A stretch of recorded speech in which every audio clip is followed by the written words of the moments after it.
Kalian pernah gak sih lagi asik-asiknya nyimak, terus tiba-tiba dengar suara yang kayak gini? Hai semua, nama saya Ersadi dan selamat datang di channel Stranger Journey.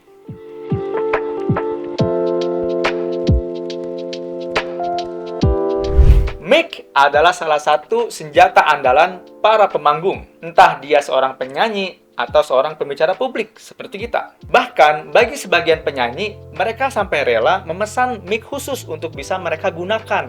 Agar apa? Agar suara yang mereka hasilkan jauh lebih baik. Nah, begitu pula bagi seorang pembicara publik, mic nggak kalah penting dari mindset seorang penyanyi tadi. Bagi seorang pembicara publik juga sangat penting. Mic juga menjadi salah satu faktor kesuksesan sebuah acara. Tanpa mic dan penguasaan mic yang bagus, maka mungkin apa yang kita sampaikan jadi kurang sebagus itu. Nah, dalam dunia public speaking, penguasaan mic itu disebut sebagai teknik miking. Dalam teknik miking, kita akan belajar tentang bagaimana cara memegang mic, bagaimana cara memposisikan mic, bagaimana jarak antara mulut kita ke mic, dan lain-lain. Bagaimana caranya kita memperlakukan mic. Kadang saya masih banyak menemukan seorang pembicara yang dia naruh mic-nya itu di depan perut gitu, di sini. Ada juga yang di depan leher. Pernah gak lihat orang ngomong nih di depan leher gini mic-nya? Itu lucu banget. Saya gak paham kenapa depan leher. Nah, dalam teknik miking ini kita akan sama-sama belajar bagaimana cara memperlakukan mic dengan baik. Yang pertama adalah bagaimana cara kita memegang mic. Dalam teknik miking, memegang mic yang baik itu adalah di tengah-tengah. Kadang kita masih banyak menemukan pembicara yang dia megang mic-nya itu di bagian sini, di bawah. Nah, kenapa ini keliru? Karena bagi sebagian mic, bagian bawah ini adalah sebagai receiver, penerima sinyal. Jadi kalau kita tutupi, sinyalnya itu bakal putus-putus dan suara kita juga bakal patah-patah. Maka hindari memegang mic di bawah untuk jaga-jaga aja biar sinyalnya aman. Yang kedua, kadang juga masih banyak orang yang megang mic-nya itu di atas atau bahkan memegang kepalanya seperti ini. Ya buat rapper emang keren sih megang kayak gini ya, cuman buat pembicara ini no. Kenapa alasannya? Ya nanti suara Anda kependem, suara Anda terhalang oleh penerima suara. Maka dalam teknik miking, cara memegang mic yang benar adalah di tengah. Oke? Yang berikutnya, ada yang mengatakan bahwasanya jarak dari mulut ke mic itu yang benar adalah 1 jengkal. Seperti ini. Ada juga yang bilang kalau jarak antara mulut ke mic adalah 4 jari, seperti ini.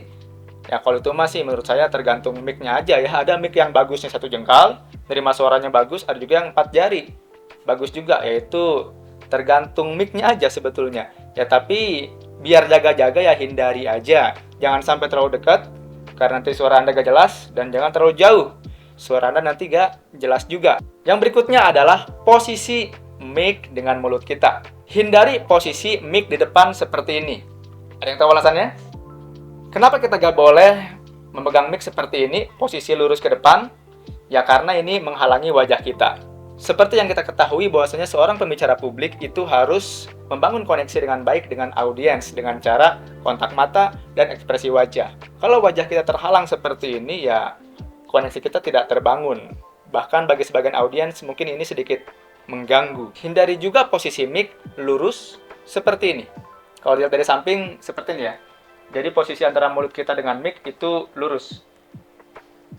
Ya mungkin kita agak bingung kenapa ya. Mungkin ini sah-sah aja, suaranya juga bagus-bagus aja.